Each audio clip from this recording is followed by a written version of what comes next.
The night my uncle told everyone I was wasting my life, the laughter that followed was the kind that burns into your skin. We were at my cousin's graduation dinner. Round tables, polished silverware, and my whole family packed into a rented hall like we were the most functional clan on earth. Uncle Leo, tall and loud, was in rare form. "So, Frederick," he said, swirling his wine, "how's the starving artist routine?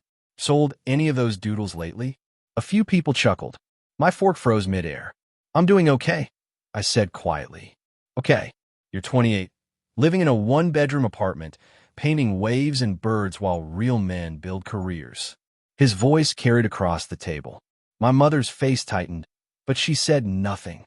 My father cleared his throat and poured more wine. Everyone looked at me like I was a child refusing to grow up. I wanted to disappear, but instead, I smiled. "One day, Uncle Leo, you'll pay me to draw something." The laughter came again, harder this time. Leo grinned. "Sure, kid. When pigs fly." I didn't know it then, but that moment, humiliating, raw, was the beginning of everything. I grew up in a family where success was measured in paychecks and promotions. My Uncle Leo was the perfect example. He ran a mid-sized company called Mestro Art, which made advertising materials and corporate branding designs. The irony? He looked down on art, but built his wealth on it. My parents were proud of him. He had a big house, a new car every year, and a confidence that filled every room. Then there was me. I loved sketching, painting, and digital design. I'd studied fine arts in college, something Leo called a hobby degree. When I graduated, I freelanced wherever I could. Logos, murals, posters, but work was slow. Every family event was a reminder that I was the disappointment. "Still drawing?" Leo would say, patting my shoulder. "You know, Mestro's always hiring sales reps. Real jobs, Frederick." I nod, smile, and pretend it didn't sting. But deep down, I made a promise. I would succeed on my own terms. No begging, no shortcuts, no family favors. Art was my language. One day, I told myself someone would finally listen. A year later, that promise was fading. Freelance work barely paid rent. My art supplies were running out, and even my optimism was drying up. Then came the family reunion, Leo's idea, of course. He rented a beach house, invited everyone, and made sure I couldn't say no. On the second night, as we sat around a fire pit, Leo started again. "My nephew here," he said, clapping me on the back, "is still chasing his dream of coloring books for adults." Laughter. Again, something in me cracked. "You know, Uncle Leo," I said, "you talk a lot about hard work, but your company's designs look like they're from 2005. Silence. My mother gasped. My father muttered my name like a warning. Leo's smile hardened. "Careful, boy." I stood up. "No, you be careful. Because one day, someone younger, hungrier, and yes, more creative is going to replace you." Then I walked inside. My heart was pounding, my hands shaking. That night, I packed my bags early and drove home in the dark. I didn't know if I just burned a bridge or started building a new one out of the ashes. The weeks after that confrontation were brutal. My parent called, saying I should apologize. Leo was just joking. Mom said, "He's family." Family, I thought, shouldn't make you feel worthless. So, I stopped attending dinners. I blocked Leo's number. I focused on painting. Every insult, every smirk, every "you're wasting your life" became fuel. I sold a few prints online, enough to keep going. I started learning graphic design software, Photoshop, Illustrator, Blender, spending sleepless nights teaching myself branding. If I couldn't find work, I'd make my own. By spring, I had a small online portfolio and a new fire inside me. One night, I got an email, local creatives fair, seeking digital artists. The application fee was small, the event 2 towns away. I applied before I could talk myself out of it. When I got accepted, I didn't tell anyone. For the first time, it wasn't about proving them wrong. It was about proving myself right. The day of the art fair, I loaded my car with canvases and a borrowed tablet display. The gymnasium buzzed with energy, dozens of local artists setting up their booths. When the doors opened, people drifted by, some pausing, some buying prints. I didn't sell much, but one woman stopped longer than anyone else.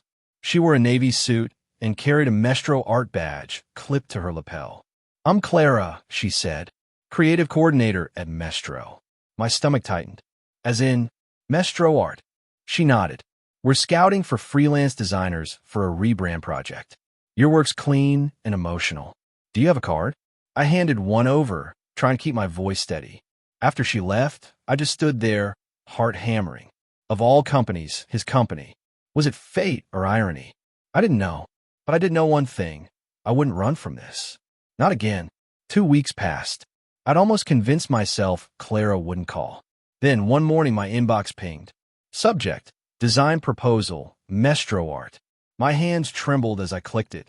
"Dear Frederick," it began, "we'd like to discuss a freelance opportunity involving a full branding redesign. Please confirm your availability for a consultation next Monday." I laughed out loud. After all the years Leo mocked me for scribbling, his own company was reaching out for help. Still, I hesitated. What if he found out? Would he cancel it? Would he sabotage me? Then I remembered that night around the fire pit, the humiliation in front of everyone. I clicked reply. "I'm available Monday at 10 a.m., looking forward to it." That week, I barely slept. I polished my portfolio, practiced my pitch, even updated my resume. I was done running. If this was fate giving me a second shot, I was taking it. Mestro's office was sleek, white walls, glass doors, and the faint hum of creativity. Clara greeted me warmly. "You'll be meeting with our design board. It's a big rebrand, new logo, new identity. The board wants fresh talent." As she led me through, my eyes caught a plaque on the wall. Leo Grant, founder and CEO. My pulse spiked. He was still here. Clara didn't mention him, and I didn't ask. She led me into a conference room where 3 people waited, marketing heads and a brand director. I gave my presentation, showing mood boards and mock-ups. My voice shook at first, but by the end I found my rhythm. When I finished, the director smiled. "This is impressive, Frederick. We'll be in touch soon." I walked out, adrenaline still rushing. In the lobby, I saw a photo of Leo shaking hands with city officials, his grin smug as ever. I looked at it and whispered, "Soon, uncle. Soon." 2 days later, the call came. "Frederick," Clara said, "the board loved your ideas.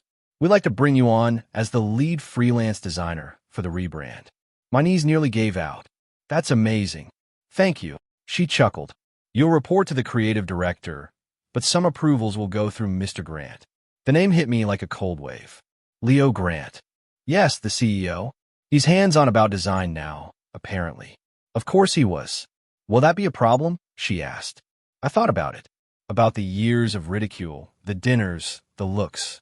"No problem," I said. "Just tell me when to start." When I hung up, I sat in silence. This was it, the full circle moment. The chance not for revenge, but for redemption. Still, a small, wicked part of me smiled.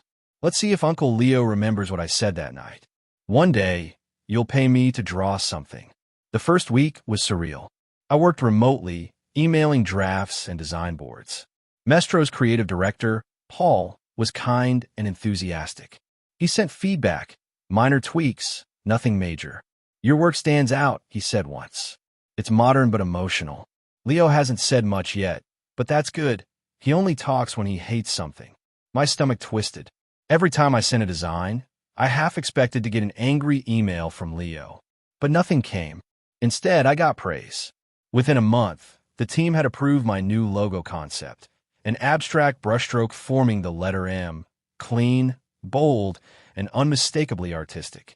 When Clara told me it was going to the board for final approval, I felt both proud and terrified. If Leo saw my name on it, what would he do? I didn't have to wait long to find out. The email subject line read, "Urgent, board review tomorrow. Attendance required." It was from Clara. I assumed attendance meant online, but at the bottom, it said, "Location, Mestro HQ, Conference Hall B." In person. My hands trembled. I was about to face the man who once said I'd never make a living from art. That night, I barely slept. I rehearsed what I'd say if he mocked me again. I even practiced keeping my expression neutral. The next morning, I wore my best gray blazer, printed my presentation slides, and drove to Mestro HQ. As I stepped out of the elevator, my heart thudded like a drum.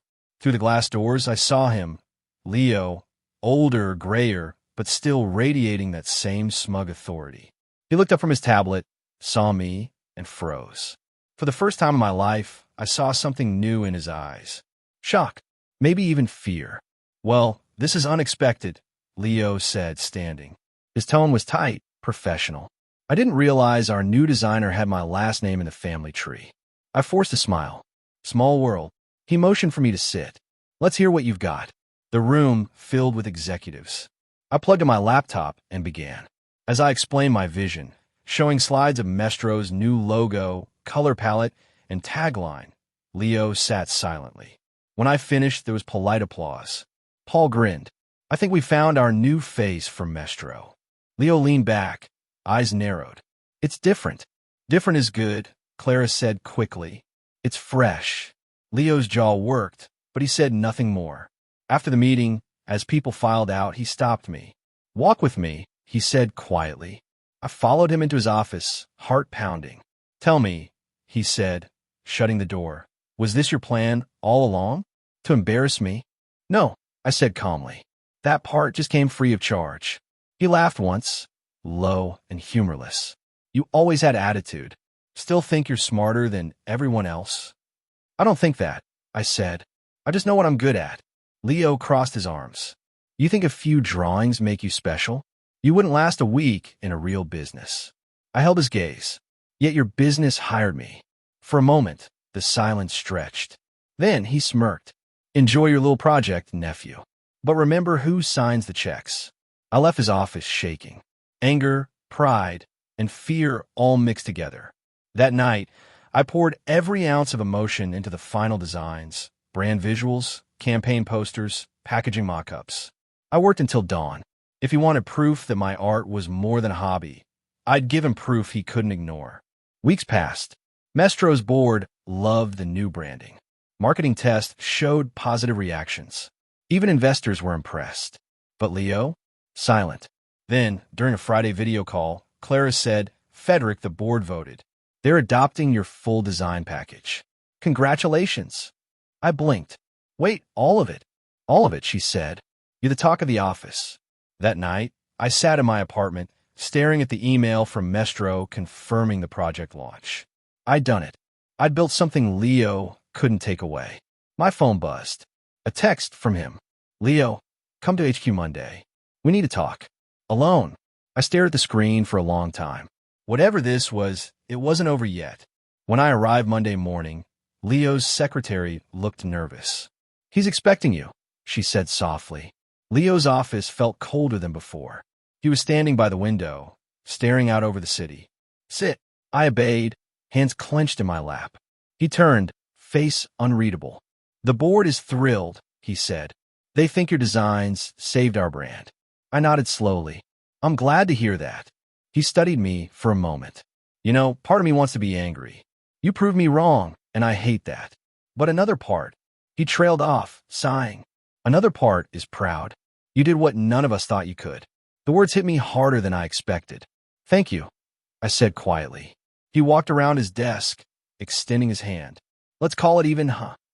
I hesitated, then shook it. His grip was firm, familiar, almost fatherly. But deep down, I knew this wasn't forgiveness, it was surrender.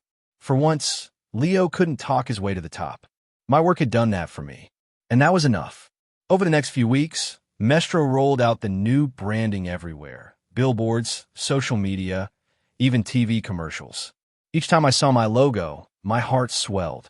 Then one morning, I got an email from a national design magazine. "We're featuring Mestro's rebrand in our next issue. We'd love to interview the designer." I read it twice, barely breathing. That interview changed everything. Within days, my inbox flooded with inquiries. Companies wanted to work with me, students asking for advice. My parents called, voices proud but hesitant. "We saw the article, sweetheart," Mom said. "Everyone's talking about it." Even she sounded amazed. But Leo didn't call. Not once. When I asked Clara how he'd reacted to the publicity, she just smiled. Let's just say he's learning humility. Still, I couldn't shake a strange sadness. Success didn't taste the way I'd imagined. It felt lonely.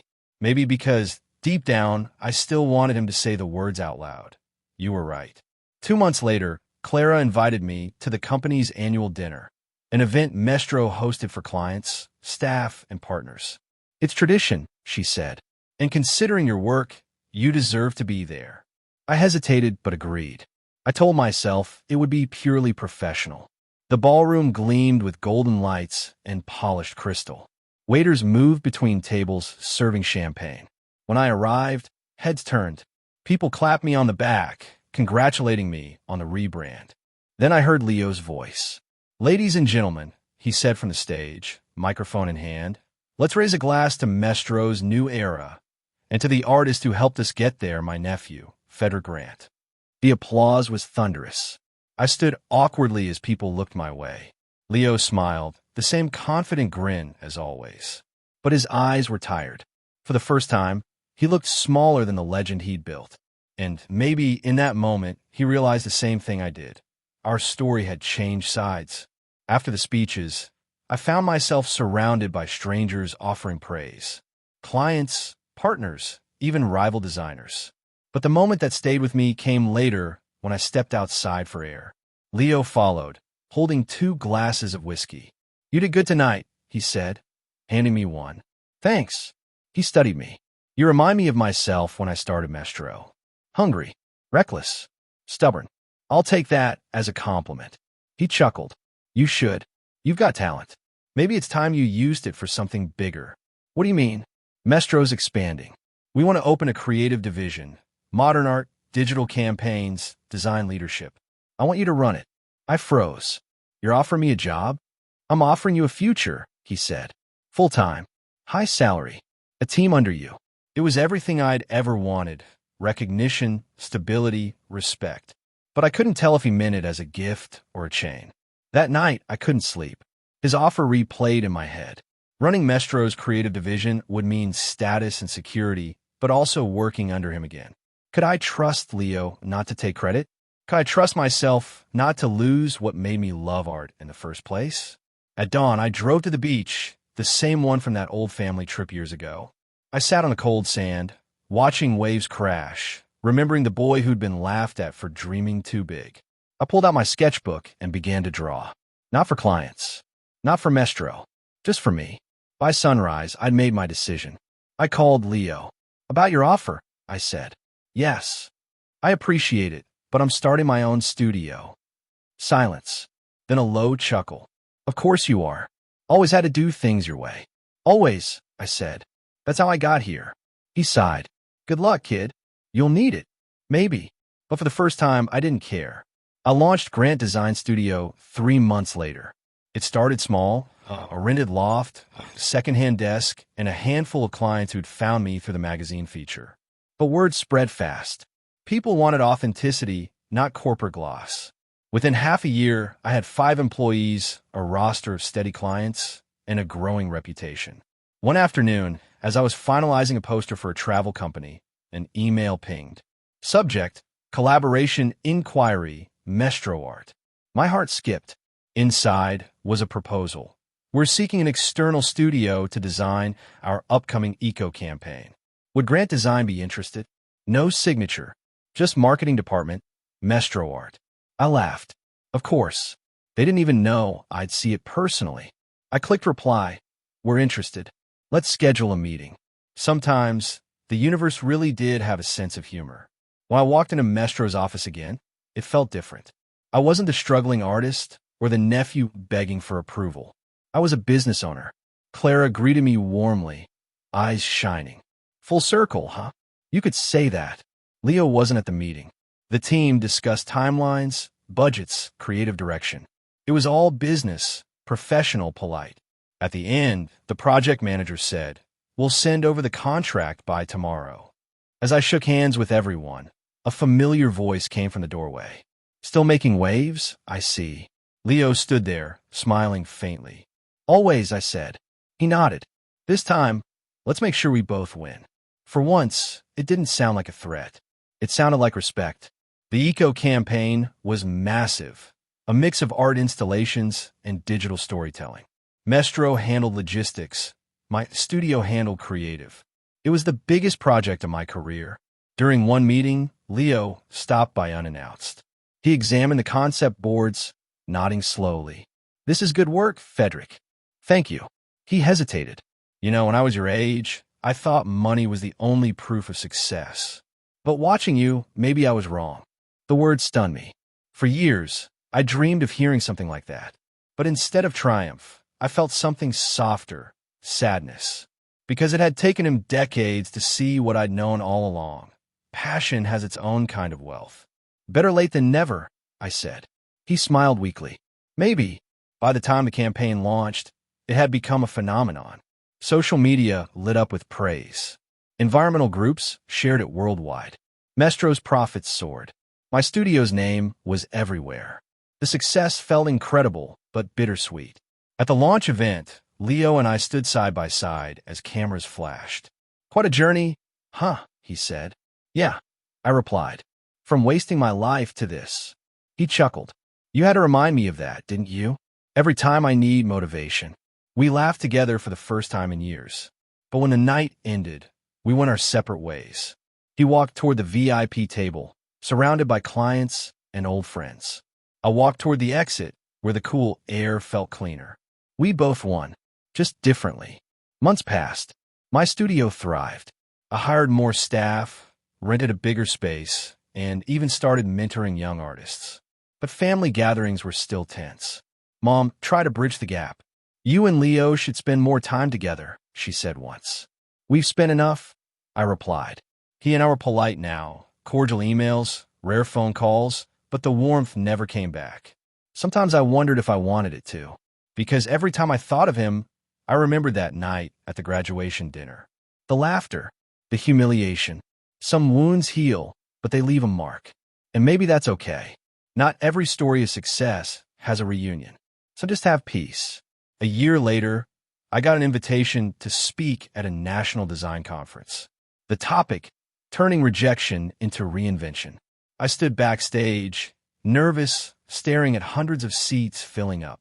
When I walked on stage, the lights were blinding. "I used to think art had to please everyone," I began. Then I realized it just has to mean something to someone, even if that someone is you. The audience was silent, listening. I told them about struggle, family expectations, and learning to believe in yourself when no one else does. When I finished, they gave me a standing ovation. And in that moment, I realized I didn't need Leo's approval. The world had already given me mine. The night after the conference, I sat in my studio alone, lights dim, a new canvas in front of me. On one side of my desk sat a framed magazine cover with my face on it. On the other, a family photo from years ago, before everything fell apart. My phone buzzed. A text from Leo. "Saw your speech. You did good, kid. Proud of you." Just 7 words, but they felt like closure. I stared at the message for a long time before replying. "Thanks, Uncle." "Really?" Then I put the phone down, dipped my brush in paint, and began a new piece, a quiet seascape, soft and endless. Success had given me everything I dreamed of: freedom, respect, peace. But family? That was something I'd lost along the way. Still, as the colors came alive under my hand, I realized maybe that was the price of becoming who I was meant to be. And for the first time in a long time, that felt like enough.